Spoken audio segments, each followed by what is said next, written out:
So you're going to Paris and you need some tips. Well, you're in the right place because I recently took a solo trip to Paris where I spent 2 weeks falling in love with the city, but I did encounter some unexpected situations. So based off of those experiences, I created a list of 12 things that you need to know in order to save you time, money, and save yourself a headache when you finally land in Paris. Oh, yeah, and between you and me, number 12 is one of the most culturally shocking things I've ever experienced in my entire life, so make sure you stick around until the end to hear about it. All right, let's get started. You're watching Tia Travels. Okay, number 1. So the last thing you want to do is land in Paris and then try to charge your phone with one of these, only to realize you can't. Sorry. Anyway, what you're going to want to do instead is make sure that you have one of these.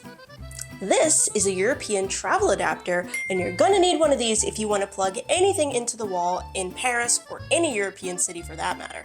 Why, you ask? Well, because the outlets in Europe and several other countries are different from the wall outlets that we have here in America. So if you want to charge something, you're gonna need this. Then you can take your American outlet, plug it into here, and then plug this into the wall in any European country you go to. Okay, number 2. Now here's something that you need to keep in mind about traveling to Paris, especially if you're going during the summer months. Air conditioning is not very common in Paris, so don't look for it. Like, they don't have it on public transportation. They don't even have it in like certain tourist hotspots like the Louvre, which also, if you're having a hard time getting tickets to the Louvre, make sure you stick around to the end of the video because I have a pro tip that just might get you in. But anyway, I do have a couple tips that might help keep you cool even without AC. You can still have fun. Just make sure that number 1, you're wearing like light breathable clothing. Number 2, you're staying hydrated, guys. Like, bring water with you, buy water any chance you get, like, stay hydrated. Number 3, make sure you're scheduling certain like indoor activities because even if there's no AC, it could still get you out of the hot sun for a couple hours. And I do know one place in Paris that has air conditioning. It's actually called Galerie Lafayette. And guys, it is the most beautiful shopping mall you will ever see in your entire life, so it's definitely worth a visit, whether you go for the AC or not. They also have this really incredible rooftop deck with amazing views, so it's a must-see. Okay, and then another thing that you can do to stay cool is maybe even buy a small portable fan that you can bring with you while you're out and about enjoying the city. All right, on to number 3. So Paris is a very smoke-friendly city. No, not that kind of smoke. What I mean is that if you're sitting outside at a restaurant, at a very nice restaurant, don't be surprised if the people at the table next to you light a cigarette and start smoking. It's just a part of life there. It's part of the culture. There's no smoker section, non-smoker section. Everybody's kind of just a mixed bag of chips. You're all together.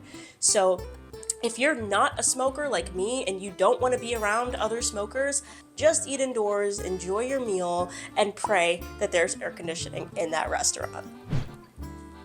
Number 4. Okay, now we're going to talk about money. Money, money, money, money. Money. Like, who doesn't like money, right? Like, everybody loves money, but more importantly, everyone loves to save money. So these next few tips are actually going to be some ways that you can save money. Starting with 3 simple words. Foreign transaction fees. Right, so for those of you who don't know what a foreign transaction fee is, it's basically a fee that your bank or credit card company will charge you for using your card in another country. Like, for example, if you're flying from the United States to Paris and you land in Paris and you want to buy a delicious croissant, as you should, let's say your card has foreign transaction fees. Not only are you going to be paying for that croissant, but you're also going to be paying that fee. So basically, you're going to be getting charged twice. And nobody wants to get charged twice. Like, bleh, no thank you. So what you need to do before you travel is check with your bank, check with your credit card company, and find out if they're charging you any foreign transaction fees. And if they are, you should highly consider opening an account at a bank or whatever the case may be where you will not get charged these fees. That will help you save some money. Speaking of money, that brings us to number 5.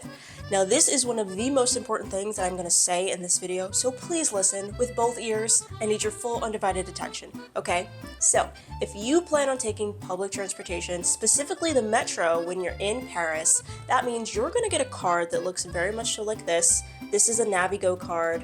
There is another part to this where you have to like put a picture of yourself and add your name, but that's a different video for a different day. I won't get into all those details. But the most important thing you need to know if you're traveling on the metro is that you're gonna have to tap your card going in to the train station, and then when you get to your destination, you must remember to tap out. You have to remember to tap out, because if you do not tap out the second time and you just follow someone else out, you can potentially be charged up to 50 euros in a fine. This happened to a friend of mine. She forgot to tap out and she got charged a 50 euro fine, and not cool. Not cool, bro. So just remember to tap in, tap out, and avoid the fees. All good. Number 6. So, speaking of important things you need to know when you're traveling in Paris, this is one of the most important things you need to know if you're traveling anywhere.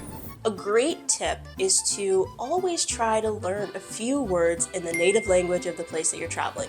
So if you're going to Paris, you're going to want to know a few words in French. Some of the most important things that I recommend learning are hello, which is bonjour, bonjour, goodbye, au revoir, au revoir, thank you, merci, or if you want to be fancy, you can say thank you very much, merci beaucoup. And then the most important phrase that got me through 2 weeks in Paris without speaking fluent French is this phrase right here. Parlez-vous anglais? Parlez-vous anglais? Which means, I'm sure maybe you can guess it, do you speak English? Like, I was asking everybody this question.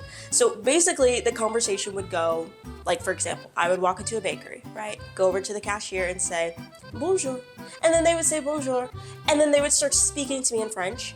And then I would respond with like a very blank stare. And then I would respond to them by saying, parlez-vous anglais?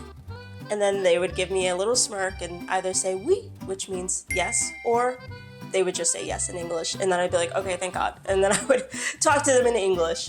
But yeah, it's just very polite. It's a sign of respect if you greet people in their native language. Any place I went, I always started by saying bonjour.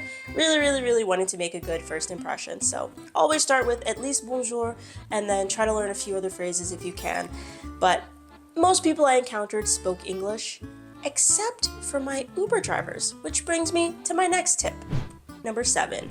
Yes, you can use Uber in Paris. So I ordered my Uber right when I landed at the airport. He showed up on time. I checked the license plate to make sure everything is legit, just like everyone should do. And he greeted me by saying, bonjour. And I was like, okay, great, foreign language, go. And I responded to him by saying, hola.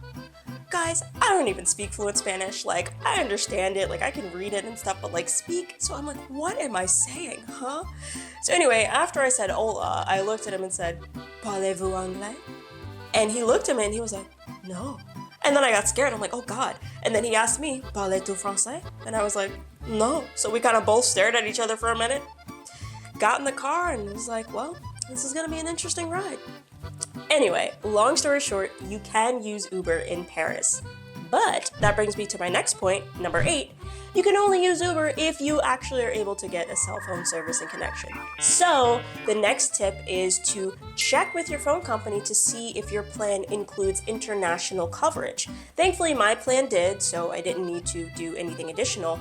But on a recent trip to Greece with my boyfriend, his phone plan did not include international coverage, so we actually found out about this company called Arlo. I don't know if I'm saying it correctly, but basically they provide you with digital eSIMs so that you can have cell service when you're traveling abroad. Overall, I think the service was really pretty good. Like, my phone was definitely a little bit faster than my boyfriend's when we were in Greece, but it was better than him not having service at all. Or the alternative was his phone company was going to charge him like $10 a day for service, which would have ended up costing more than his monthly phone bill, so that didn't make sense. But long story short, I recommend getting a digital eSIM if your plan doesn't include international service. That way you make sure that you're covered when you're traveling abroad. Okay, number 9. This is going to potentially help save you thousands of dollars on travel. My biggest tip is always, always, always, always, did I say always? Always buy travel insurance. Why? It'll help protect you just in case something goes wrong so that you can get your money back for your trip, right? You're spending thousands of dollars on travel. God forbid something happens, now you can't go, you need to be able to get reimbursed, right? So the company that I use is called Allianz Travel Insurance, and I've used them several times, and there's actually been one time in particular where I had to file a claim. And thankfully, the process was very quick and easy. I was able to do everything online, get the claim processed, and get my money back for that trip, and then rebook it. So everything worked out. So I would definitely say purchase travel insurance, whether it's through Allianz or another company, protect your investment. And speaking of protecting yourself and your trip, that brings me to number 10. If you're the type of person that likes to travel with a bag or a purse, make sure that it has a zipper. Why? Because pickpockets are a thing, and if you're traveling with a bag that has a zipper, you could potentially protect yourself from being pickpocketed. All right, and number 11, as promised, is going to be all about getting tickets to the Louvre. I was trying to book tickets in advance, a couple weeks in advance, so that I could go to the Louvre and see the Mona Lisa, but everything was sold out. But I'm a very persistent person, so I kept trying. Even on the morning of, I was up at 6 a.m., I went onto the official Louvre website, and you know what? All those sold out tickets were suddenly available.